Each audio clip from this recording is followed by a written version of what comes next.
Good evening, Don't Unfriend Me Nation, episode 459 of the Don't Unfriend Me /Breaking Truth show. My name is Matthew Spear. I'm the host of Don't Unfriend Me. Thank you for watching tonight. I hope you appreciated the Ryan Weaver episodes live and then the three consecutive shows that we did. Ryan got some bad news. A gentleman that he played with several times, many times over the years, has passed away. If you happen to see Ryan, you can go to his page and learn about it. It's not my place to tell the story. That's Ryan's and his the band member's family. But maybe you could just give him a thought. Maybe put your hands together and let him know you're thinking of him. I would appreciate it. Tonight, what are we talking about? We're going back to the swing of things, talking about the everyday grind and what we're going through. I'm taking questions from listeners and people who are not too fond of me. We'll go over it. There's three in tonight. We're going to talk about them. I will be back in just a moment. Do me a favor, stick with us, and I will be right back.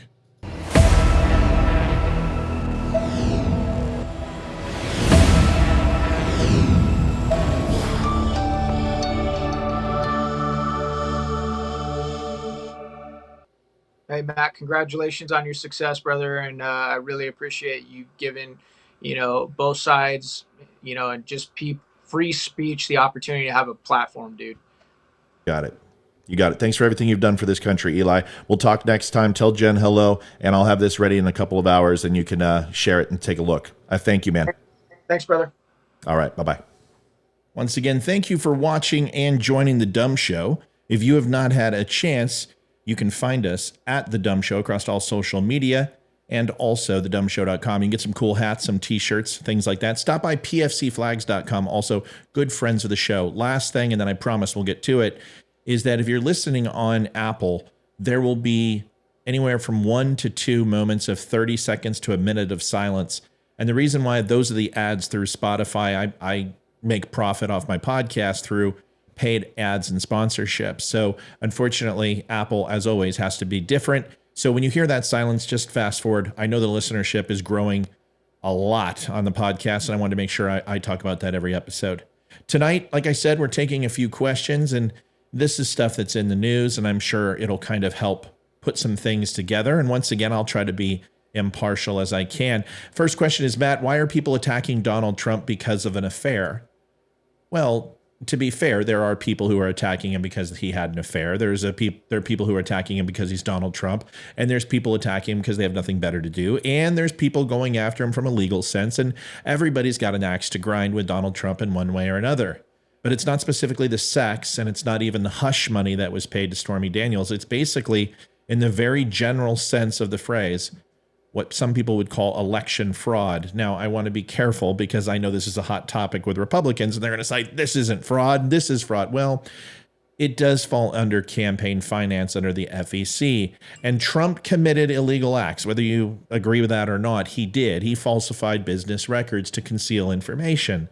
And the fact that Trump paid hush money to Stormy Daniels and that Trump would influence the outcome of the presidential election because of it. Now, you can say it's a long way around the barn, but unfortunately, that's the case. Now, I didn't say what the severity of it was. Is it a felony? Is it a misdemeanor? Well, we'll go over that tonight.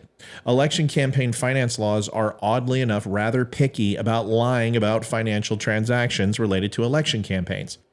For the specific details, you can go and read this just about anywhere. All Sides Balance is a wonderful place. You should stop by, read there, and you can get a little bit of opinion from all sides in the middle. But I'll try to surmise as best as I can. Number one, until the indictment becomes public, if there is going to be an indictment, we don't know what's actually going on. There could be other things that were found out. I severely doubt it, but this is my prediction based upon the information I have. Number two, paying hush money to a mistress is not a crime in New York, and it's really not a crime anywhere. Number three, misrepresenting the payment is a crime in New York called falsifying business records, but it's only a misdemeanor. And that's what people are screaming. But number four, unless that is you're falsifying business records in the service of another crime, which is a felony. Kind of like if you have a gun that's concealed and it's illegal and you're not permitted to carry it, it's one offense. But if you go ahead and have drugs with it as well, it's another offense. And then every bullet in some places has an additional mandatory sentence attached to it. So you've got to understand the severity of this is exemplified by committing another act of criminal behavior. And that's what people are having a problem with when Bragg bumped this up to a felony. Now, it's a chicken shit move, of course, but I'm just letting you know why and how it happened. The another crime is violation of campaign finance law, which we're going to talk about right now. Number 6, the violation of campaign finance law is the same violation that Trump's longtime personal attorney, Michael Cohen, pled guilty to. Now, there's conflicting statements. I posted this a couple days ago, a letter from him in 2018 and his attorney stating that he didn't make payments, that this wasn't true. The Stormy Daniels thing was his due to his volition and out of his own pocketbook. Well, he recanted that later, obviously. Cohen took a loan and paid $130,000 to Stormy Daniels in exchange for her silence during Trump's 2016 presidential campaign. At Trump's direction, according to Cohen, Trump reimbursed the lawyer $420,000 while his company called it a retainer. In 2018, a campaign finance investigation into the payment led Cohen to plead guilty to federal charges, and that's why he's in jail now, besides lying. In a nutshell, if Trump had simply paid Stormy Daniels directly, there would be no possibility of it being a violation of campaign finance laws. Zero, zilch, none. Of course, paying hush money directly kind of defeats the purpose of hush money when you have to make it public. So when you look at this, it almost looks like a little bit of a trap, doesn't it? Stormy Daniels has a non-disclosure agreement not to talk about this. She wants to write a book. She wants to make a movie. She wants to sell her story because her porn career essentially is all stepmom and MILFy type videos, and that can only last for so long until that money runs out. So she goes ahead and she puts this lawsuit against Donald Trump, which creates disclosure and discovery, and you start finding all of these things. And then when it's thrown out, you do find out ultimately that Donald Trump pays her off to keep her quiet. Now, does this mean that Donald Trump had sex with her? Not necessarily. But I think we can all agree that that's pretty much not the problem. It happens to be the way it was handled. But when you're running for a presidential campaign and a video is released or audio of grab him by the pussy, and then you have a porn star, it's not looking good for Donald Trump in 2016 in October. But little did he know that James Comey was going to go ahead and shit the bed all over Hillary Clinton, which essentially gave Trump the election, and he could have done just about anything and won. There's your answer.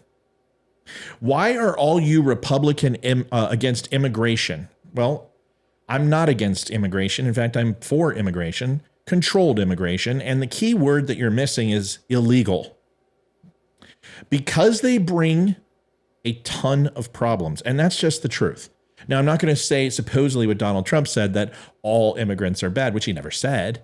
That they're all drug dealers and rapists, which he never said. He was referring to MS-13, but of course the media cuts that off, just like they did in Charlottesville with some good people.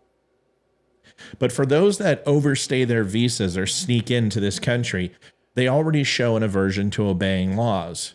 And it's not really a good start for a person who wants to live here. And visa overages are, hands down, one of the biggest problems in the United States, not just for Mexico, South America, Europe, and other countries.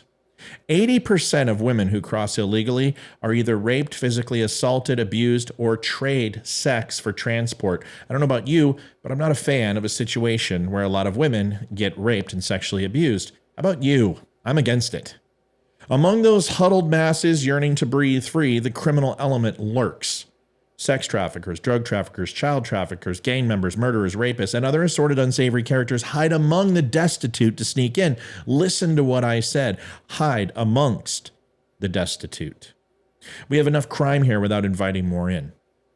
There are already folks patiently waiting in line to gain access to the United States, and these folks who sneak in make the process that much longer for those who follow the rules. Our economy can only take so many folks at a time. Our immigration flow must be controlled so to keep our economy from collapsing, because it is a drain on the economy.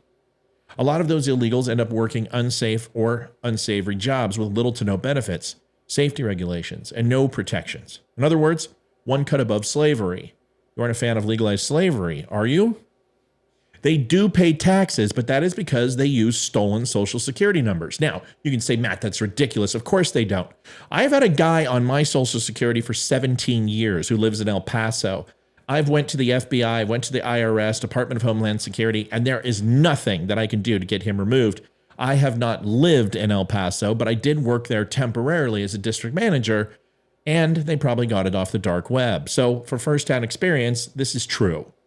They defraud and abuse to get social welfare benefits. The money they make gets split between themselves for their food, lodging, etc., and the rest goes back to their country of origin for their families, which is fine, but it doesn't keep money in the United States. And without a visa, obviously that is a trade that is an issue. It's like handing out money to strangers. That's fine if you can afford it, but don't do too much. It leaves the old bank account empty. Children are coming across with people who aren't their parents most of the time. And guess what kind of life they'll have if they are separated from those posing as their parents? I'm not a fan of us looking the other way when children are brought in for sex trade either. And for those that are with their parents, they run the risk of never seeing their parents again because they get separated, once again, to keep children from predators. Now, we've got an unattended kid who needs food, shelter, and education. And who pays for that? You and me, the American taxpayer. We're paying for someone who isn't supported to be here in the first place. This also needs to be said. And it's an inconvenient truth. Those who work here take away from the unemployed who are already existing here. And you could say, well, who wants dishwasher jobs? Who wants to pick strawberries? Well, that's very racist of you. There's a lot of other jobs besides that, and everyone knows it, but we can pretend that's all that's available. A tightening of our immigration laws improves the employment rate of our nation. That's why most people understand the need for a border wall. It shunts those who want into the golden doors. And finally, Democrats are starting to see this as Joe Biden is starting to embrace old Trump policy. You want a better life? Great. Come in, knock on the door, and ask to come in. Don't climb over the fence, climb in a window, and make yourself comfortable on my couch without invitation. That's why. Next question. Hey, Matt, this has nothing to do with this post, but I don't know how else to ask this. Is it true that China has 3 of their own police departments here in the U.S.? Simple answer is yes, they do. The law enforcement arms of several Chinese provinces are carrying out operations in dozens of foreign countries, including the United States, according to that report. And it's no longer 3, it's 4, according to the report. And it was released by human rights watchdog Safeguard Defenders. And the Madrid-based organization working from Chinese public source records identified 54 stations in addition to those that had already found in a previous study, bringing the total number of known Chinese police stations to 102 such outposts across 53 different countries. The purpose of the stations, Chinese officials say, and they claim, is to assist Chinese citizens overseas with administrative issues. But Safeguard Defenders characterizes their existence as a severe breach of territorial and judicial sovereignty, even if they were to provide only consulary services such as renewal of passports or driver's license, which ultimately should be for the embassy to go ahead and facilitate anyway. At least that's the way it's been done in the past. House Republicans have also written letters because there's a repatriation type event happening here where they're taking Chinese citizens who have fled China in the United States and arresting them and interrogating them to bring them back to the U.S., which is kidnapping. House Republicans, like I said, have written some letters demanding answers from the Justice Department, State Department, and the IRS on the matter, although there's not yet any public available information specifically linking Chinese overseas police stations in the U.S. to other vectors of Beijing's international influence and harassment campaigns. The Justice Department has in recent months intensified its crackdown on such activities, charging and indicting alleged Chinese agents involved in several espionage schemes across the United States. Folks, that's it for me tonight. Thank you for watching the Don't Unfriend Me show. Do me a favor, stop by tonight at 8 o'clock. We'll be going here in 36 minutes. I have to get this video cut. I am Monday, Wednesday, and Friday on live at 8 o'clock, and also we do a recorded show pretty much every day. Do me a favor, stop by thedumbshow.com. You've been seeing it flashing over here in the bottom left. Stop by, pick up a hat, a shirt, 10% go back to veterans. And also, I will go out like I always do with the Veteran Crisis Hotline. Have a good night. I'll see you tonight. And if not, you can hear me on Monday. See ya. I'm David Boreanaz with the Cast of SEAL team, and we have an important message for returning vets. We want you to know if you're struggling to cope, there's help and it's just a phone call away. The Veterans Crisis Line is staffed with experienced professionals who know your struggles. There's no greater sacrifice in service to our country. We're able to enjoy our freedoms because of it. Your service is important, you are important. For vets and their families, the Veterans Crisis Line is here to help 24 hours a day. Please call